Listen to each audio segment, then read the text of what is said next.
আচ্ছা ওইটা গাড়ি চালাইলে তো লড়াচড়া করবে। নরুক এটা ঠেকানো যায় না, ঠেকানোর জন্য আপনার ইয়া লাগবে তো, ছিদ্র লাগবে। আচ্ছা, তো তোমার ওইটার মধ্যে বলছে কি যে আজকে আমার এটা প্রথম ইফতারের প্রথম সেহেরি, কিন্তু এত খাবার আমি তো এর 3 ভাগের 1 ভাগও খাবো না, কি জানি বলছি, অত মনে নাই। কিন্তু ওর মধ্যে বলছি যে আমি জানি না সাকি আর ফিরোজকে ওদেরকে ধন্যবাদ দিয়ে ওদেরকে ছোট করতে চাই না, কিন্তু আমার অবশ্যই আল্লাহকে আমার থ্যাংক ইউ জানানো উচিত। মানে মানে কথার ইয়াটা খুব সুন্দর হয়েছে, এটা গড গিফটেড, এটা আল্লাহর তরফ থেকে আসে, বুঝছো।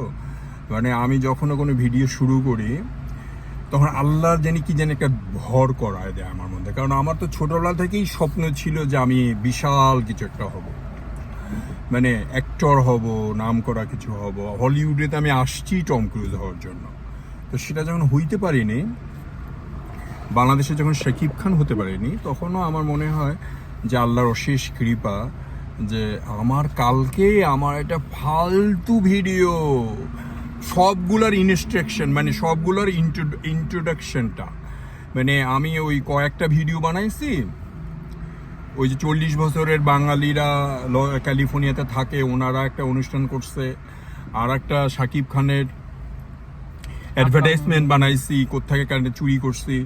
তারপরে আর একটা ওই যে সজয় না কি জানি উল্লাসে গেলাম, ওগুলা ভিডিও বানাইছি। তারপরে ইন্টারন্যাশনাল স্টুডেন্টরা দাওয়াত দিচ্ছে, কোথায় কি বাজনা আছে, মিউজিক আছে, আমাকে কপিরাইট দিচ্ছে। তা মেজাজটা খারাপ হয়ে গেছে, দূর আল্লাহর, এত কষ্ট করে বানাই, অ্যাড করি, কত কষ্ট করে ফটো তুললাম, আর একটা মিউজিকের জন্য, একটু শব্দের জন্য কপিরাইট 4টা ভিডিও কপিরাইট হয়েছে। তারপরে আমি কি এগুলাকে পরে আবার ঠিক করব, আর আমি ডিলিট করে দিছি। আমার যেগুলো রেকর্ড করা ওগুলো ডিলিট করছি, আমি যে সঙ্গে করতে পারবো ওরকম কিছু না। তখন আমি করলাম কি, আমি যেটা ইন্ট্রোডাকশনগুলো নিয়ে করছি ওগুলোর সাথে কিছু কবিতা ঢুকায়, কিছু আমার প্যাচ ঢুকায়, আমি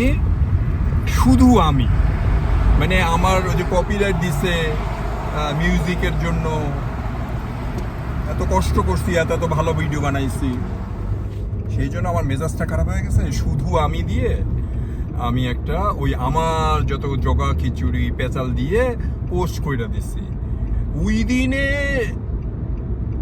9 আওয়ার 1900 ভিউ। আমি তো এটা চিন্তাও করতে পারি না, কল্পনাও করতে পারি না। এটার একটাই কারণ যে মানে আমি যখন ভিডিও ছাড়ি পাবলিক দেখা শুরু করছে, আর যেহেতু দিছি শুধু আমি টাইটেল, তা পাবলিক ভাবছে যে খাজা মর্তুজ বা মর্তুজ খাজা উনি কি বলতে চাচ্ছে নিজের কথা, কিন্তু ওর মধ্যে কিছুই নাই, ওর মধ্যে কবিতা আছে, প্যাসপ্যাসানি আছে।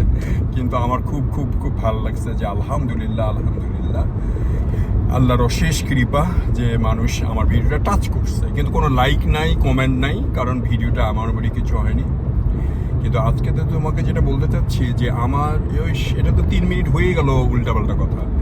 এখন যেটা কথা আসছি সেটা কথায় আসি।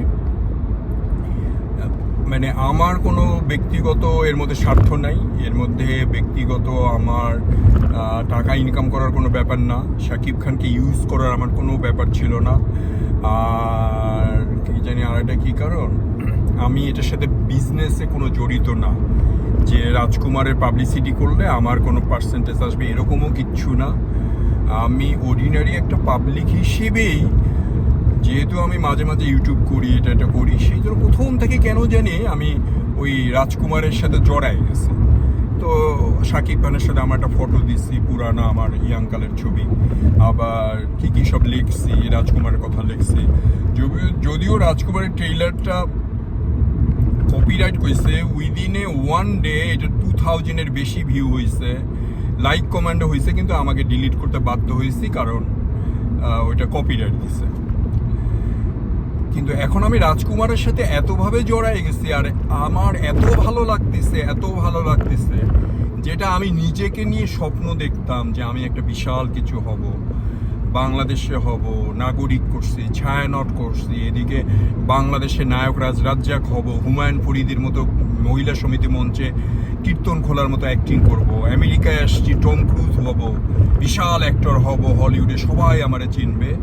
এন্ড অফ দ্য ডে যখন আমি একটা অড জব করতেছি, একটা মোটেল টাইপের কাজ করি, হালকা পাতলাভাবে জীবন চলতেছে, তখন আমার এই ইউটিউবে আইসা শাকিব খানকে আমি চিনি, আমি নিজেকে খুব খুব ভাগ্যবান, খুশি মনে করতেছি যে এই ভদ্রলোকের ভিডিও নিয়ে, কথা নিয়ে, সমালোচনা নিয়ে, আলোচনা নিয়ে, মুভির রিভিউ নিয়ে, গানের রিভিউ নিয়ে আমি যে ইউটিউব করি, সেই ইউটিউব আলাদা মানে হাজার হাজার মিলিয়ন মিলিয়ন ভিউ, পয়সা কামানো, মানে এইটা ভাবতেই আমার ভালো লাগতেছে। কারণ আমি নিজেই এটা করতে পারিনি, এটা কোনো অসুবিধা নাই, কিন্তু একটা মানুষ, আল্লাহর দেওয়া কি নিয়ামত হতে পারে যে মানুষটাকে নিয়ে মানুষ কথা বলেই এত ইয়া করতেছে, এত পয়সা কামাচ্ছে। সেই জন্য আমি আল্লাহর কাছে কৃতজ্ঞ। জীবনকালে আমার এরকম একটা জিনিসের অভিজ্ঞতা হওয়ার খুব দরকার ছিল, আমার জানা দরকার ছিল। আমি হইতে পারিনি তাতে কি হয়েছে, কেউ না কেউ তো হইছে, তার মধ্যে আমার দেশের মানুষ, তার মধ্যে আমার বাঙালি। এখন এটা বন্ধ করে দাও।